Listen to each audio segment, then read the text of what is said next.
Good morning बच्चों। अपन ने कल बात की थी मानव भूगोल के कार्य से संबंधित। अपन आज विशेष से मानव भूगोल के परिभाषाओं से संबंधित बात करेंगे। जो मानव भूगोल की मुख्य परिभाषा विशेष 3 विद्वानों के द्वारा दी गई है। फ्रेडरिक रेटजेल, जो अपन ने बात की थी, फ्रेडरिक रेटजेल मानव भूगोल का जन्मदाता कहा जाता है।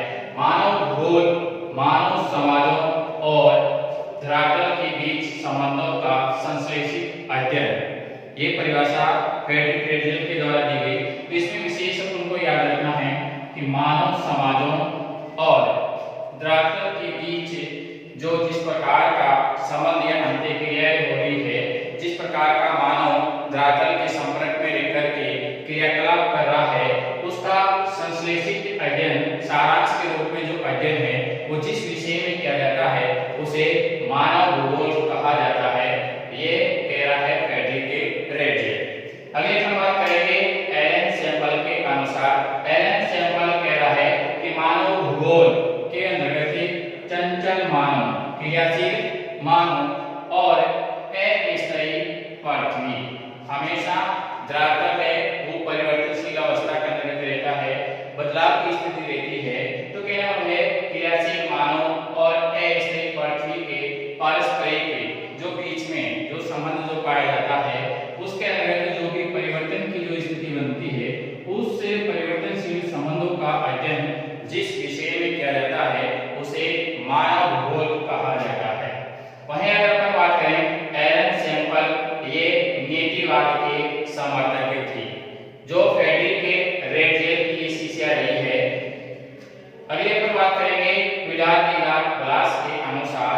विडाल डी ग्लास के अनुसार कहा गया है कि पृथ्वी को नियंत्रित करने वाले भौतिक नियमों, जैसे कि जलवायु से संबंधित है, वनस्पति से संबंधित है, तो यहाँ अगर अपन बात करें कि इस धरातल को नियंत्रित करने वाले जो भी भौतिक नियम हैं, उन नियमों के अनुसार इस पृथ्वी पर निवास करने वाले जो जीव है, विशेष अगर यहाँ पर मानव की बात करें तो वो इसे धरातल के संपर्क में रहकर के और अपना विकास कर रहा है, अपनी क्रियाएं जो संपादित कर रहा है, उसे संश्लेषित ज्ञान को जिस विषय में शामिल किया जाता है उसे मानव भूगोल कहा जाता है। तो कहना होगा कि मानव भूगोल के अंतर्गत विशेष इन 3 विद्वानों से संबंधित प्रश्न बोर्ड एग्जाम के अंतर्गत पूछा जाता है।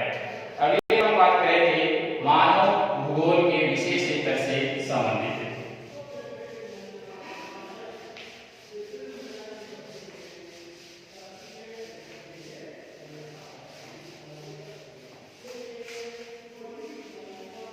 तो मानव भूगोल के विशेष क्षेत्र के अंतर्गत हमने पहले बात की थी जनसंख्या व उसकी क्षमता।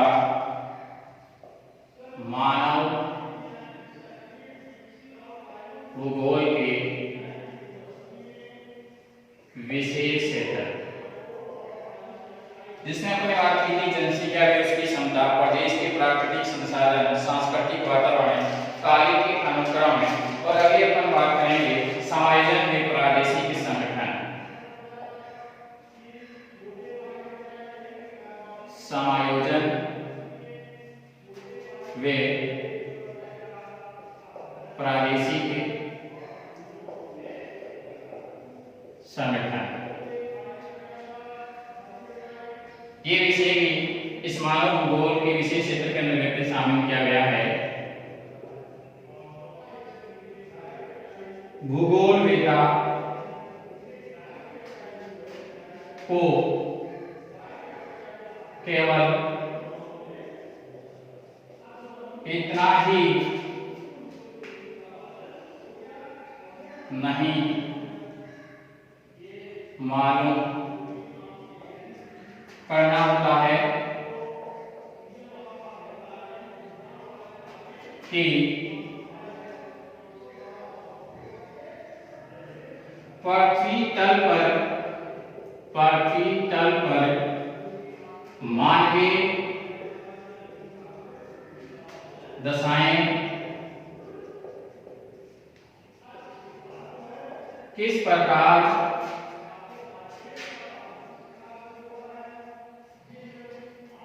वितरित है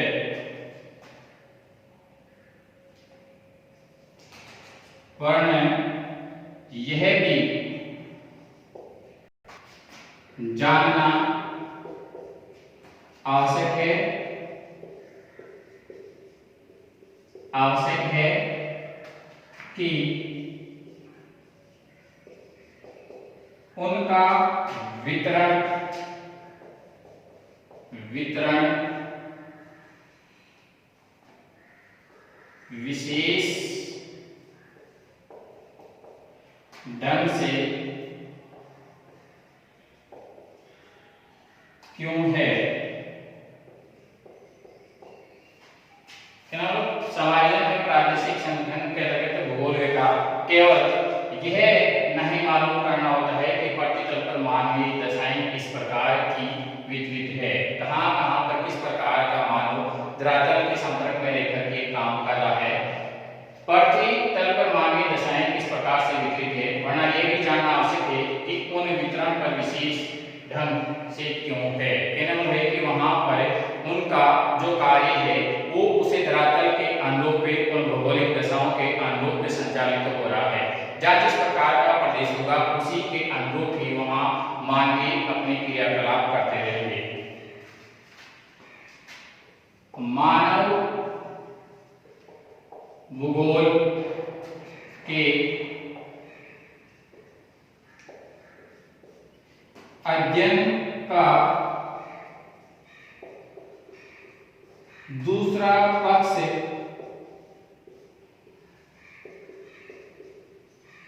भविष्य के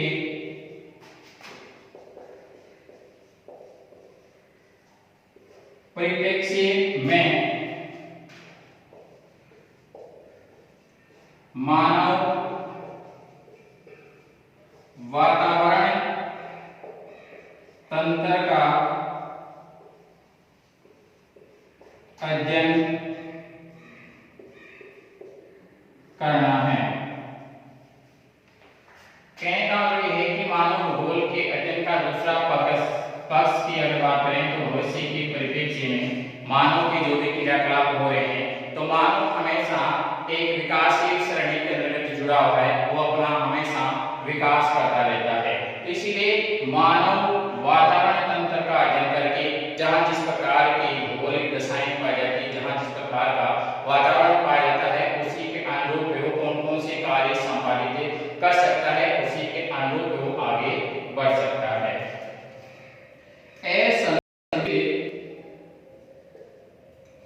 असंतुलित विकास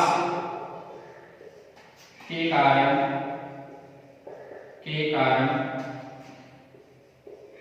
प्रकृति असंतुलित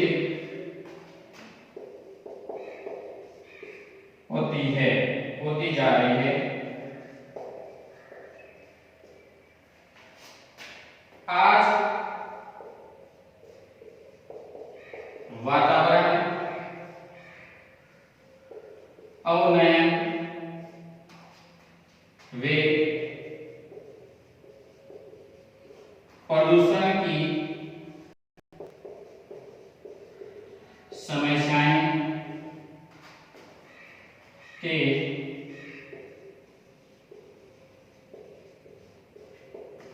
अध्ययन क्षेत्र का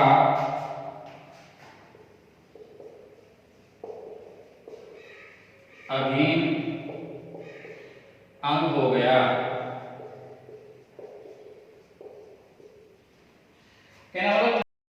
वातावरण तंत्र का अध्ययन करेगा और इससे प्रकृति को एक संतुलित स्थिति में रख करके वो अपना विकास कर सकता है। प्रकृति के नियमों के अंदर रह करके अगर मानव विकास करता है वो हमेशा लंबे समय तक उसका विकास अवरुद्ध नहीं होगा। तो कहने का मतलब यह है कि यहाँ पर नीतिवाद की विचारधारा एक तरह से प्रकट हो रही है।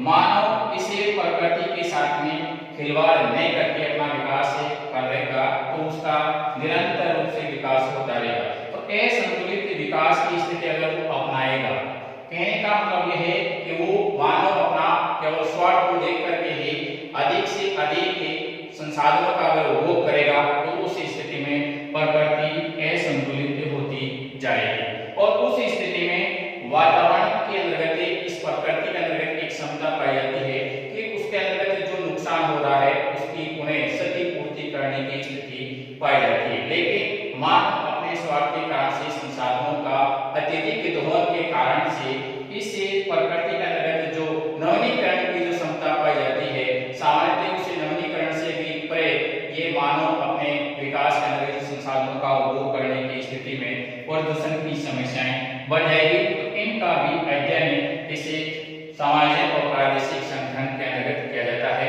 कि मानव अगर अपना वास्तविक निरंतर अगर आने वाली पीढ़ियों तक अगर विकास की स्थिति निरंतर बनाए रखनी है तो उसे इस प्रकृति के साथ में समायोजन साथ में जुड़ करके प्रकृति के नियमों में रहकर अगर अपना विकास करता है तो निश्चित रूप से मानव का विकास अवरोधित नहीं होगा। ये विशेष सामाजिक और प्रादेशिक संगठन के अंतर्गत इसका गठन किया जाता है। अगली अपन बात करेंगे इसमें दूसरे प्रदेशों से संबंध।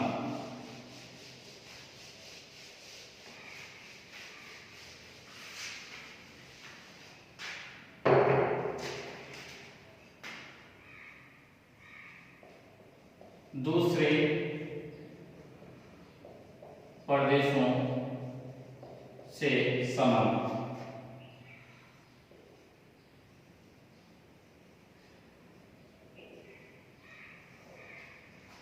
पृथ्वी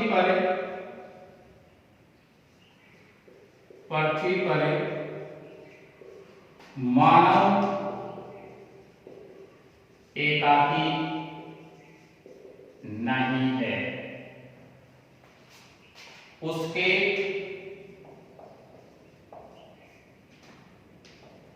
पृथ्वी तल पर फैले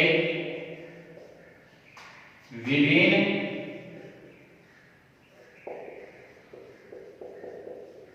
क्षेत्रों से आर्थिक, सामाजिक,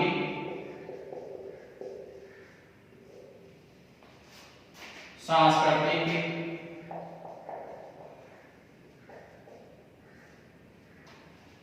वे राजनीतिक संबंध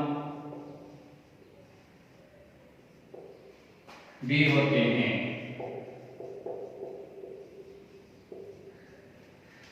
तो कहने का मतलब है कि इससे पृथ्वी तल पर मानव एकाकी नहीं है, मानव समूह एक समूह से दूसरे समूह से जुड़ा हुआ है, एक प्रदेश दूसरे प्रदेश के साथ में जुड़ा हुआ है।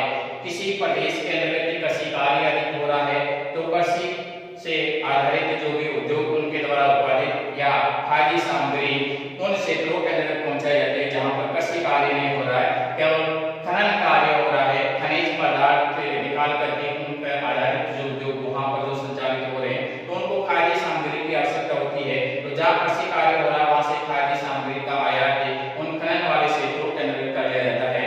जबकि खनन में जिन खनिजों का खनन करके जो भी उद्योगों के द्वारा जो वस्तु का निर्माण किया जाता है, जैसे कि लोहा इसके उद्योग की अगर अपन बात करें तो लोहा इसके उद्योग के द्वारा लोहे से संबंधित जो भी वस्तुएं बनाई जाती है तो कृषि वाले क्षेत्र के अंतर्गत कृषि के अंतर्गत जो भी उपकरण वगैरह जो काम में ले जाते हैं वो उन्हें उद्योगों से आयात कर लिया जाता है। तो कहने का मतलब है कि एक प्रदेश दूसरे प्रदेश से आपस में संबंध स्थापित रहता है।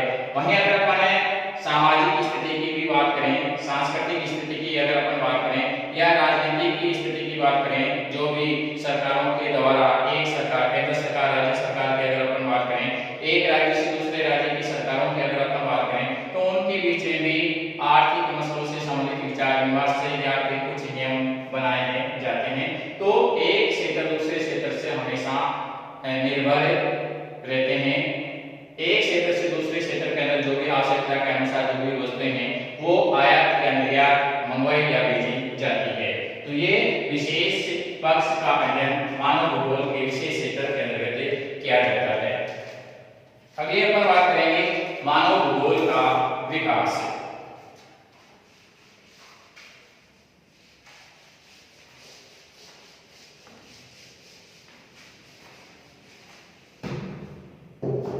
मानव भूगोल का विकास।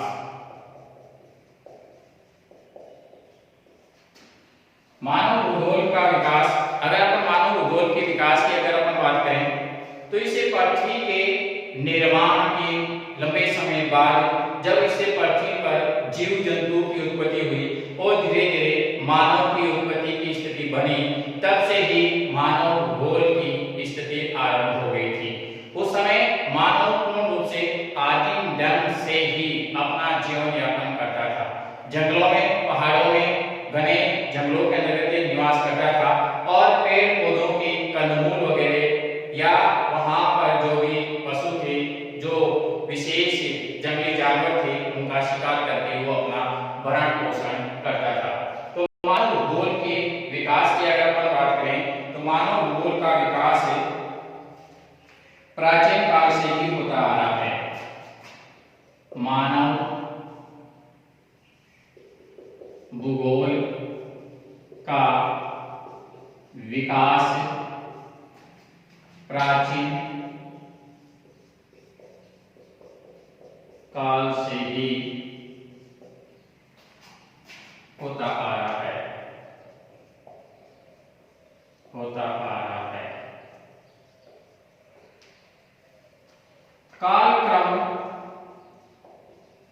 कालक्रम के आधार पर मानव भूगोल को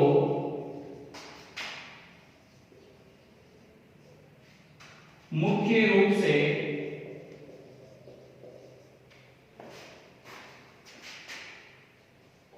तीन कालखंडों में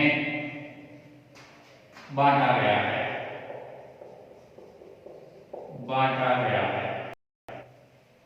तो कहने वाला है कि मानव भूगोल के विकास के कालक्रम के आधार पर इन्हें तीन खंडों के अंतर्गत विभाजित किया गया है। प्राचीन काल, मध्यम काल और तीसरा हो जाएगा आधुनिक काल, जो वर्तमान में तो मानव भूगोल की स्थिति है उनसे संबंधित है। तो जैसे जैसे समय गुजरा वैसे वैसे मानव भूगोल के अंतर्गत नवीनतम तथ्य, नवीनतम जानकारी शामिल होती गई। तो सबसे पहले अपन इसमें बात करेंगे प्राचीन काल से संबंधित है। प्राचीन काल, प्राचीन काल में तकनीकी विकास का स्तर निम्न था। कहने का मतलब यह है कि प्राचीन काल के अंतर्गत जो तकनीक का विकास नहीं के बराबर था, मानव पूर्ण रूप से प्रकृति पर निर्भर करके ही अपना जीवन यापन करता था तथा प्राकृतिक वातावरण की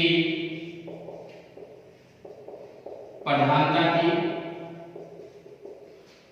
जो प्रकृति से मिलता था सीधा मानव उसे उपभोग कर लेता था, कोई किसी प्रकार का उसमें बदलाव नहीं करता था। इसीलिए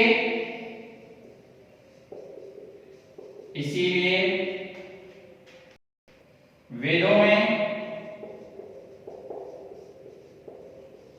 सूर्य,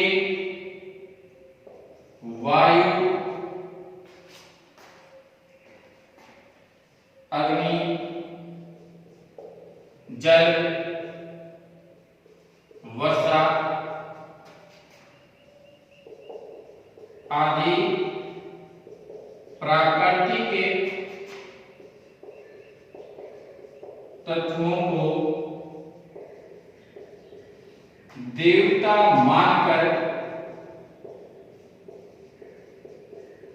पूजा अर्चना की जाती थी। वैसे आज भी करते हैं, लेकिन फिर भी आज अपन इतने अंधविश्वासी नहीं हैं। पहले पूर्ण रूप से मानव इस प्रकृति का दास था। प्रकृति के नियंत्रण में रहकर ही वो अपना विकास करता था। कोई किसी प्रकार का प्रकृति का विरोध नहीं करता था। इसलिए वेदों के अंतर्गत ये जानकारी मिल रही है कि प्राचीन काल के अंतर्गत मानव पूर्ण रूप से इन्हें प्रकृति के जो भी सूर्य, वायु, अग्नि, जल, वर्षा की अगर अपन बात करें, इन प्राकृतिक तत्वों को देवता मानता था और उनकी पूजा अर्चना करता था। वहीं अगर अपन बात करें भारत, चीन, मिस्र, यूनान, रोम की प्राचीन सभ्यताओं के लोग प्रकृति के शक्तियों के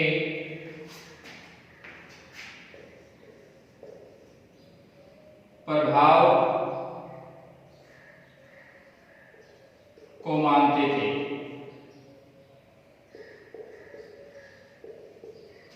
तो कहने का मतलब है कि अगर अपन विश्व की कुछ सभ्यताओं की बात करें, भारत है, चीन है, मिस्र है, यूनान, रोम है, कहने मतलब गजराप्रांत है, मेसोपोटामिया है, वहीं सिंधु सभ्यता है, कालीगंगा है, इनकी अगर अपन बात करें तो इनके अंदर कुछ ऐसे प्रमाण मिलेंगे जिनके आधार पर अपन कह सकते हैं कि मानव पहले भी पूजा पाठ करता था, जिन्हें प्रकृति के तत्वों को देवता के रूप में मानता था। जैसे एक सिंधु सभ्यता घाटी की अगर अपन बात करें तो वहां से कुछ मूर्तियां प्राप्त हुई है, जिन मूर्तियों पे धुआं लगा हुआ मिल रहा है। तो सामान्यतः ये अपन को जानकारी मिल गई कि इस सिंधु सभ्यता के लोग भी पूजा पाठ करते थे। तो कहने का मतलब ये है कि इन सभ्यताओं के द्वारा भी अपन को ये जानकारी मिलती है कि यहाँ इस समय लोग पूर्ण रूप से प्रकृति के तत्वों को देवता मान करके उनकी पूजा अर्चना करते थे, पूर्ण रूप से प्रकृति का दास बने हुए थे।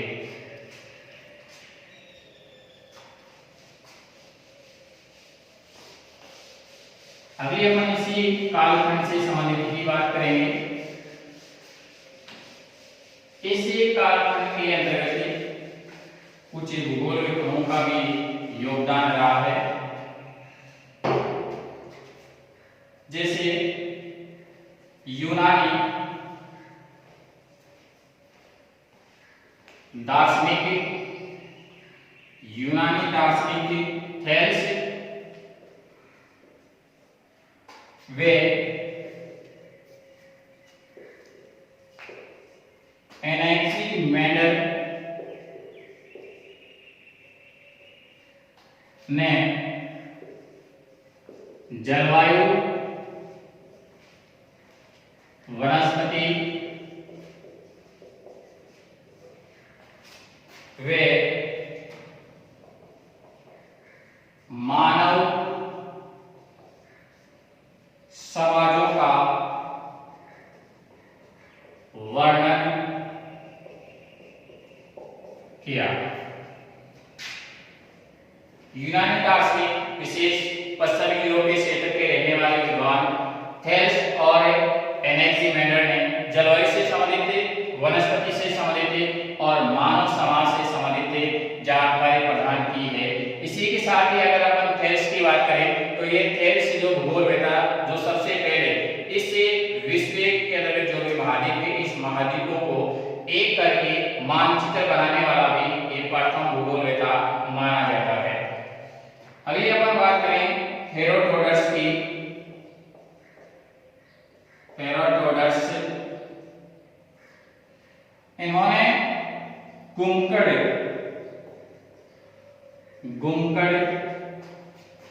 जातियों तथा स्थायी कृषक जातियों के जीवन पर वातावरण के प्रभाव का उल्लेख किया। तो अगर अपन घुमकर जातियों की बात करें तो घुमकर जातियां एक क्षेत्र से दूसरे क्षेत्र की ओर जाती है, वहां पर जिस प्रकार की दशाएं पाई जाती है उसी के अनुरूप ही वो अपना खान पान या रहन सहन बना लेते हैं। इससे कृषक की अगर अपन बात करें, जहां स्थायी रूप से अपने कृषि कार्य कर रहे हैं, तो वहां पर जिस प्रकार की जलवायु पाई जाती है, जिस प्रकार की भौगोलिक दशाएं पाई जाती है, उसी के अनुरूप ही वो अपने फसलों का चुनाव करके और उसे कृषि कार्य के अंतर्गत फसलों का उत्पादन करता है। तो इनके जीवन के ऊपर भी वातावरण का प्रभाव पड़ा है, ये कह रहा है हेराटोडस। अगले अपन बात करेंगे इसमें हिकेटियस विद्वान की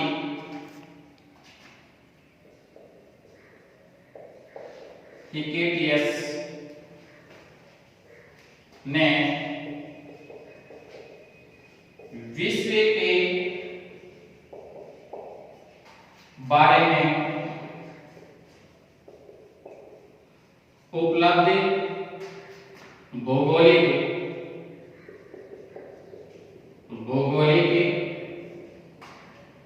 ज्ञान को व्यवस्थित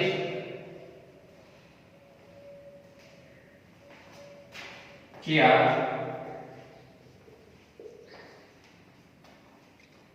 इसी कारण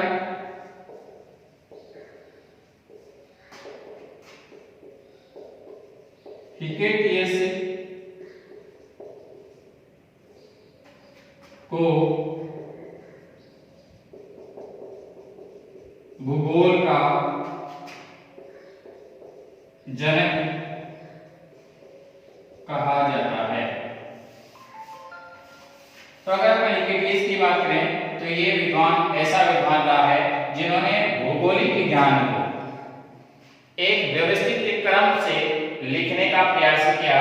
इसी कारण से इसे भूगोल का जनक कहा जाता है, भूगोल का जन्मदाता कहा जाता है। जबकि भूगोल शब्द का सबसे पहले प्रयोग इरेटोस्थेनेज ने किया और भूगोल का जन्मदाता हिकेटियस रहा है। और मानव भूगोल का जन्मदाता